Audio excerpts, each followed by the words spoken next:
যিহেতু এটা নিৰ্বাচনৰ বতৰ আমাৰ সৈতে এইখিনি মুহূৰ্তত বিহপুৰীয়া বিধানসভা সমষ্টিৰ পৰা নিৰ্দলীয়ভাৱে প্ৰতিদ্বন্দ্বিতা আগবঢ়াইছে হেমেন গগৈ ডাঙৰীয়া। তেখেত আমাৰ সৈতে আছে। আমি RKJ লাইভৰ জৰিয়তে এই বিহপুৰীয়া সমষ্টিক লৈ যথেষ্ট চৰ্চা অব্যাহত আছে। আমি তেখেতৰ পৰা কিছু কথা জনাবলৈ চেষ্টা কৰিম। নমস্কাৰ, মই প্ৰণৱজ্যোতি শইকীয়া। পোনপ্ৰথমে আমাৰ ফালৰ পৰা আপোনালৈ শুভেচ্ছা জনাইছোঁ, অভিনন্দন জ্ঞাপন কৰিছোঁ। আপুনি যিহেতু বিহপুৰীয়া বিধানসভা সমষ্টিৰ পৰা নিৰ্বাচনত প্ৰতিদ্বন্দ্বিতাৰ কাৰণে আগবাঢ়িছে নিৰ্দলীয়ভাৱে, পোনপ্ৰথমে ৰাইজৰ কাৰণে কি ক'ব বিচাৰিব? নমস্কাৰ, জয় জয়তে আপোনালোক সকলোলৈকে বিহপুৰীয়াবাসী ৰাইজলৈ তথা শ্ৰদ্ধাৰ ভোটাৰসকললৈ মোৰ তৰফৰ পৰা এই সময়ত মই আন্তৰিক শুভেচ্ছা জ্ঞাপন কৰিছোঁ। আপোনালোক সকলোৰে জ্ঞাত যে অহা 9 এপ্ৰিল 2026 বৰ্ষত আমাৰ সকলোৰে বাবে এটা অতি গুৰুত্বপূৰ্ণ দিন। এই গুৰুত্বপূৰ্ণ দিনটোত আমি অসম বিধানসভালৈ বিহপুৰীয়া সমষ্টিৰ পৰা এজন সুযোগ্য নেতাক প্ৰতিনিধিত্ব কৰিবৰ বাবে আগবঢ়াই দিব লাগিব। গতিকে এই মুহূৰ্তত মই পোনপ্ৰথমে এয়াই ক'ব বিচাৰিছোঁ। যিহেতু আচলতে বিহপুৰীয়া বিধানসভা সমষ্টিলৈ এবাৰ সমগ্ৰ অসমতে চৰ্চা চলি আছে। ভূপেন বৰাই কিছুদিন আগতে কংগ্ৰেছৰ পৰা বিজেপিত যোগদান কৰি বিজেপিৰ পৰা প্ৰতিদ্বন্দ্বিতা আগবঢ়াইছে। তাৰ লগতে কংগ্ৰেছৰ যিগৰাকী প্ৰাৰ্থী ৰাম ভূঞাও যথেষ্ট প্ৰচাৰ চলাইছে। তাৰ মাজত কিন্তু আপুনি কেনেধৰণে ৰাইজৰ মাজত সোমাবলৈ আপুনি চেষ্টা কৰিছে? আপোনাৰ কি কি প্ৰতিশ্ৰুতি আছে বা কেনেকুৱা দেখিছে আপুনি ৰাইজৰ সঁহাৰি সমাগম? ধন্যবাদ। এই প্ৰশ্নটো আচলতে কৰাৰ বাবে মই যথেষ্ট সুখী হৈছোঁ। বৰ্তমান যি নিৰ্বাচন সমাগত আমাৰ হাতত আৰু প্ৰচাৰৰ কাৰণে 8 দিন কেৱল সময় আছে। আমি ভোট প্ৰদান কৰিবৰ বাবে কেৱল 10 দিন সময় আছে। ৰাইজে খুব এটা সুস্থিৰ সিদ্ধান্ত নিশ্চয় ল'ব। যিহেতু মোৰ লগত এইবাৰ প্ৰতিদ্বন্দ্বিতা আগবঢ়াইছে ভাৰতীয় জনতা পাৰ্টিৰ পৰা শ্ৰদ্ধাৰ ভূপেন বৰা ডাঙৰীয়াই, আৰু জাতীয় কংগ্ৰেছৰ তৰফৰ পৰা প্ৰতিদ্বন্দ্বিতা আগবঢ়াইছে শ্ৰদ্ধাৰ নাৰায়ণ ভূঞা ওৰফে ৰাম ভূঞা ডাঙৰীয়াই। দুয়োজনেই যথেষ্ট শক্তিশালী প্ৰাৰ্থী। তাৰ মাজত মই নতুনকৈ নিৰ্দলীয় প্ৰাৰ্থী হিচাপে আত্মপ্ৰকাশ কৰিছোঁ। মোৰ লক্ষ্য আৰু উদ্দেশ্য এটাই হ'ল যে এই দুইজনৰ লগত ময়ো একেধৰণে প্ৰতিদ্বন্দ্বিতা আগবঢ়াই বিহপুৰীয়া সমষ্টিৰ পৰা ময়ো যাতে জয়ী হ'ব পাৰোঁ, আৰু অনাগত দিনত অসম বিধানসভাত সজোৰে বিহপুৰীয়া সমষ্টিৰ যিবিলাক সমস্যা আছে এই সমস্যাবিলাকৰ লগত যাতে অংশগ্ৰহণ কৰি আৰু ইয়াৰ সমস্যা সমাধানৰ ক্ষেত্ৰত আগবাঢ়িব পাৰোঁ।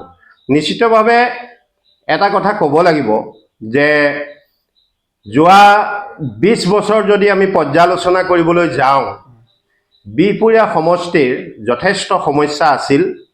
সেই সমস্যাবিলাকৰ 10 বছৰত শ্ৰদ্ধাৰ ভূপেন বৰা ডাঙৰীয়াই MLA হিচাপে আছিল, আৰু যোৱা 10 বছৰত শ্ৰদ্ধাৰ ডক্টৰ অমীয় ভূঞা ডাঙৰীয়া MLA হিচাপে আছিল। এই দুইজনৰ কাৰ্যকালত যথেষ্ট সংখ্যক সমস্যা সমাধান হৈছে, কাম নোহোৱাকৈ অৱশ্যে থকা নাই। কিন্তু আমি যদি এই নিৰ্বাচনৰ বতৰতেই বুলি নহয়, যোৱা 3 বছৰ মই বিহপুৰীয়া সমষ্টিৰ 206টা ভোট কেন্দ্ৰত ঘূৰি আৰু এই ৱাৰ্ডবিলাকত ঘূৰি পকি মই যি অনুভৱ কৰিলোঁ যে শৈক্ষিক ক্ষেত্ৰখনতেই হওক, সামাজিক ক্ষেত্ৰখনতেই হওক, বা বিগত মোৰ 32 বছৰীয়া ৰাজনৈতিক যি অভিজ্ঞতা সেই ক্ষেত্ৰতেই হওক, বা আধ্যাত্মিক ক্ষেত্ৰতেই হওক, বিহপুৰীয়া সমষ্টিত কিন্তু কৰিবলগীয়া আৰু যথেষ্ট কাম আছে। এই কামবিলাক যদি আমি এজন ভাল নেতাক বা এজন সুযোগ্য সন্তানক যদি আমি পঠিয়াই নিদিওঁ দিছপুৰলৈ, তেতিয়াহ'লে হয়তো আমাৰ সমস্যাবিলাক সমাধান নহ'ব। সেয়েহে আমি নিজেই ভাবিলোঁ যে আমিও প্ৰাৰ্থিত্ব আগবঢ়াওঁ। বিহপুৰীয়া সমষ্টিৰ বিভিন্ন ৰাইজৰ মোৰ লগত সহযোগিতা আছে। দল মত নিৰ্বিশেষে আবাল বৃদ্ধা বনিতা সকলোৱে মোক সহযোগিতা আগবঢ়াইছে, আৰু আশা কৰিছোঁ তেওঁলোকৰ সহযোগিতা যদি অহা 9 তাৰিখলৈকে একেধৰণেই থাকে, নিশ্চয় শেষ হাঁহি মাৰিবলৈ সক্ষম হ'ম। ইতিমধ্যে হেমেন গগৈ ডাঙৰীয়াই কেইবাটাও কথা উল্লেখ কৰিছে, আৰু আমি এইখিনিতে এটা কথা জনাব বিচাৰিছোঁ। হেমেন গগৈ ডাঙৰীয়া আচলতে ইয়াৰ আগতে কংগ্ৰেছ দলৰ পৰা তেওঁ পঞ্চায়তৰ সভাপতিৰ পদবীত তেওঁ কাৰ্যকাল তেওঁ কৰিছিলে আৰু তেতিয়া যথেষ্ট সংখ্যক ৰাইজৰ লগত তেওঁৰ এটা সম্পৰ্ক আছে, জনসম্পৰ্ক আছে বুলি আমি ভাবিছোঁ।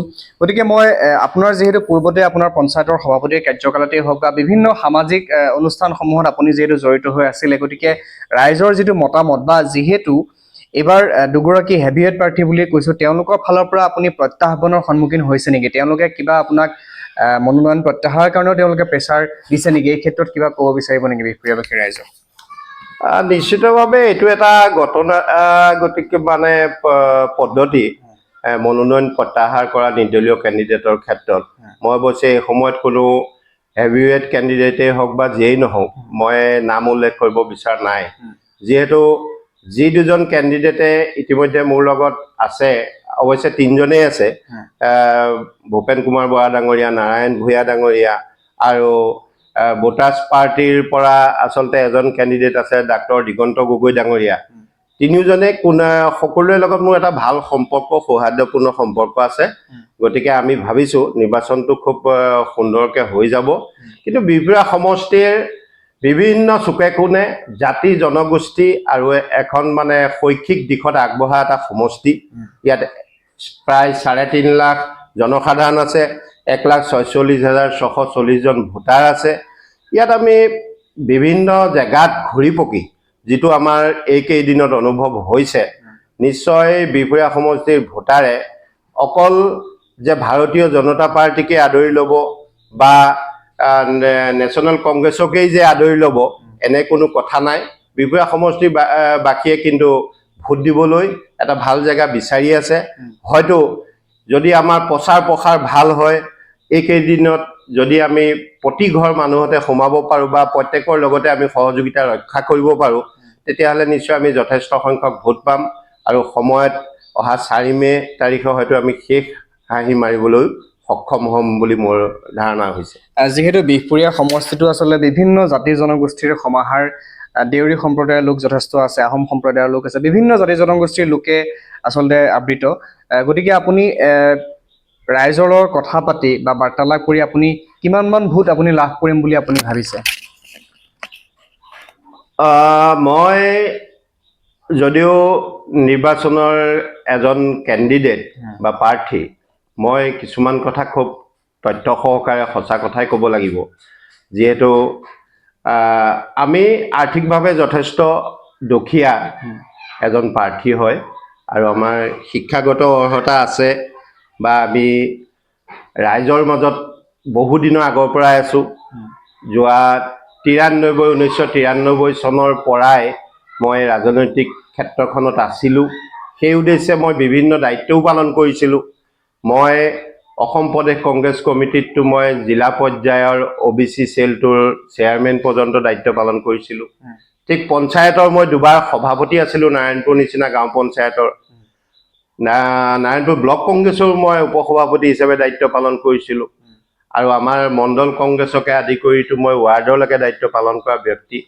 শৈক্ষিক ক্ষেত্ৰখনত মই বিভিন্ন ব্যক্তিৰ লগত মই আদান প্ৰদান হয় মোৰ মতৰ, আৰু মই মিটিং মাটাং অন্যান্যবিলাকত যাওঁ বা মই সাংস্কৃতিক ক্ষেত্ৰখনৰ লগতো মোৰ জড়িত আছে, আধ্যাত্মিক ক্ষেত্ৰখনতো মই বাৰুকৈয়ে জড়িত।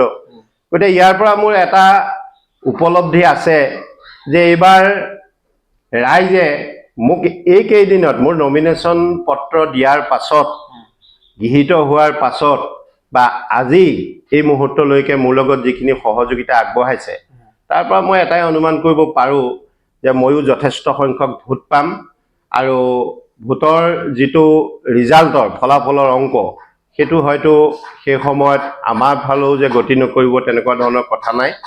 যিহেতু আমাৰ ইয়াত যিখিনি ভোটাৰ আছে, এই ভোটাৰসকলে বিভিন্ন সময়ত বিভিন্ন ধৰণে বিহপুৰীয়া সমষ্টিত প্ৰতিনিধি নিৰ্বাচন কৰি আহিছে।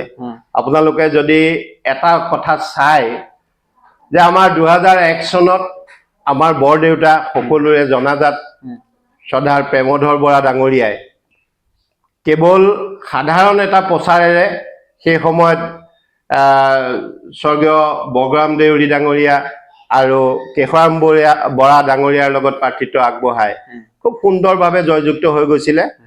এইবাৰো ঠিক তাৰেই যেন এটা পুনৰাবৃত্তি হ'বগে তেনেকুৱা এটা মই মানে ৰাজনৈতিক ক্ষেত্ৰখনত গৈ এইকেইদিন মোৰ অনুভৱ হৈছে হয়তো শেষ সময়ত আমাৰ সন্মানীয় ৰামদা বা মোৰ দাদাসুলভ ভূপেন বৰা ডাঙৰীয়াক চেৰ পেলাই ৰাইজে যে মোৰ ক্ষেত্ৰত ভোট প্ৰদান নকৰিব এনেকুৱা কোনো বিশেষ কথা নাই আৰু মই তাৰ উদ্দেশ্যে প্ৰচাৰ প্ৰসাৰ ইতিমধ্যে আৰম্ভ কৰিছোঁ মই চুকে কোণে গৈছোঁ বা মোৰ টকা পইচা কম থকা কেণ্ডিডেট প্ৰাৰ্থী যিহেতু সেয়েহে আমি নিৰ্দলীয় প্ৰাৰ্থী আমাৰ লগতো ৰাইজ স্বতঃস্ফূৰ্তভাৱে ওলাই নাহে কাৰণ এই সময়ত বিজেপিৰ ইমান আঁচনিৰ সময়ত নিৰ্দলীয় কেণ্ডিডেট এজনৰ লগত কোনো গাঁৱলীয়া ব্যক্তি ওলাই নাহে কিন্তু আশা কৰিছোঁ তেওঁলোকৰ মোৰ লগত মানে সহযোগিতা আছে আৰু তাৰে বহিঃপ্ৰকাশ 9 এপ্ৰিল তাৰিখে হয়তো হ'ব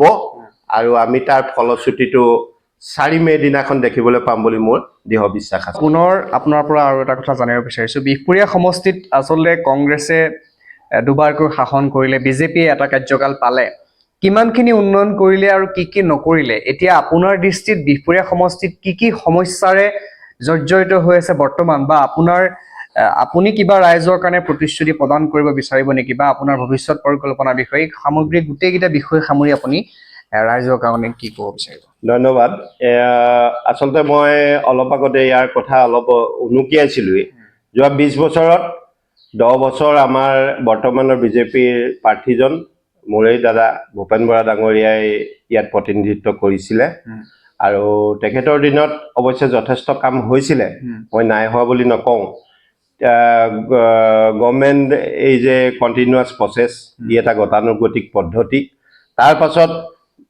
দেৱানন্দ হাজৰিকা ডাঙৰীয়াই এটা টাৰ্ম তাৰ পাছত ডক্টৰ অমিয় ভূঞা ডাঙৰীয়াই এটা টাৰ্ম পালে এই 20 বছৰত কাম যথেষ্ট হৈছে কিন্তু যথেষ্ট আৰু কাম থাকি গ'ল কৰিবলৈ থাকি যোৱাখিনি ভিতৰত কিছুমান জ্বলন্ত সমস্যা আছে আমি যদি বনপুৰ হৈ জামুগুৰিৰ ফালে যাওঁ ঢলপুৰ হৈ তেতিয়া আমি দেখিবলৈ পাম তাত এটা গৰাখহনীয়া সমস্যা আছে 1 নম্বৰ 2 নম্বৰতে আমি চেঁচা নদীৰ গৰাখহনীয়া সমস্যা ইয়াত মাথাউৰি সমস্যা আছে দুৰ্পাক নদীত মাথাউৰি সমস্যা আছে গৰাখহনীয়া সমস্যা আছে বদতি জামুগুৰি ফালে গ'লে আমি তাতো ইয়াৰ মাথাউৰি সমস্যা আৰু গৰাখহনীয়া সমস্যা আমি দেখিবলৈ পাওঁ ঠিক তেনেকৈ অৰুণাচলৰ লগত অসমৰ সীমা সমস্যা বহুত পুৰণিকলীয়া ভাৰত স্বাধীন হোৱাৰ পিছৰ পৰাই এই সমস্যা ক্ৰমানুসাৰে চলি আহিছে এতিয়া গৈ তুংগত উঠিছে চেঁচাৰ দিশত চাব পাৰি বা দুৰ্পাঙৰ ছাইডত আৰু ঠিক ৰাজগড়ৰ দিশত ইয়াৰ যি সমস্যা আছে সীমা সমস্যা এই সমস্যাখিনি সম্পৰ্কে ইয়াৰ উপৰিও আমাৰ এটা ভয়াৱহ সমস্যা হ'ল নিবনুৱা সমস্যা বিহপুৰীয়া সমষ্টিত যিমানখিনি শিক্ষিত নিবনুৱা আছে বা অশিক্ষিত যুৱক যুৱতী আছে এইসকলক আমি কিছুমান স্থানীয়ভাৱে আৰ্থিকভাৱে স্বাৱলম্বী কৰি তোলাৰ ক্ষেত্ৰত যিখিনি আমাৰ আঁচনি থাকিব এইখিনিৰ লগত মই যদি জয়যুক্ত হওঁ ৰাইজে যদি মোক জয়যুক্ত কৰি পঠায় তেতিয়াহ'লে মই অসম বিধানসভাত সজোৰে এইখিনি উপস্থাপন কৰিম আৰু ইয়াৰ যি সমস্যা এই সমস্যাখিনি সমাধান কৰিবলৈ মই চেষ্টা কৰিম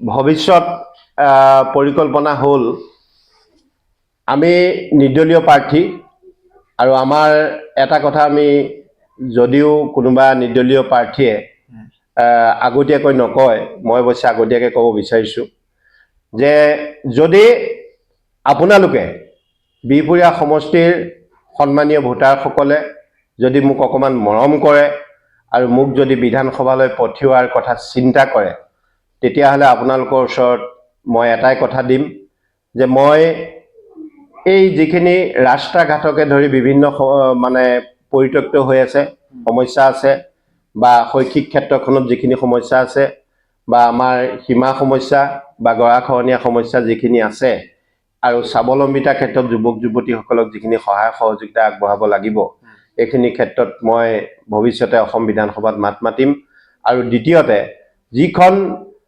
যিটো ৰাজনৈতিক দলৰে চৰকাৰ দিশপুৰত হয় মই এটা গুৰুত্বপূৰ্ণ কথা ক'ব বিচাৰিছোঁ মই তাতেই সহযোগিতা আগবঢ়াম আৰু অংশগ্ৰহণ কৰিম আৰু বিহপুৰীয়া সমষ্টিৰ সমস্যা সমাধানৰ বাবে মই চেষ্টা কৰিম।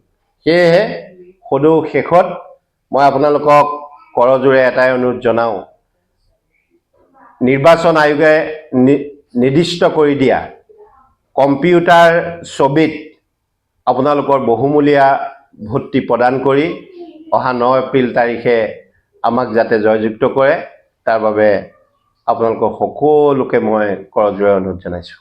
ধন্যবাদ।